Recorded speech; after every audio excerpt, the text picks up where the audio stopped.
ฮ็ดได้บ่น้องนี้อย่าสั่งเด้อลาอ้ายนอนภาวะเมื่อหัวเจ้าเปลี่ยนใจหัวใจทั้งเจ็บทั้งจนต้องทนฝืนกลืนน้ำตาภาพเก่าที่ลอยมาอ้ายหูสะตาของตัวเองเรื่องฝังใจที่เคยสัญญาชื่อใดบอกเก็บคำว่าหลอกผิดหวังซ้ำมาซ้ำไปมาอกหัก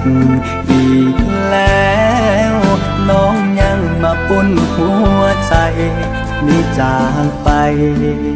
เหลือไว้แต่ความทรงจำอ้ายกอดอยู่แต่ในความเหงา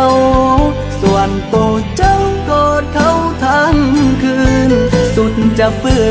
นใจห่างๆผู้บ่าวพายหัก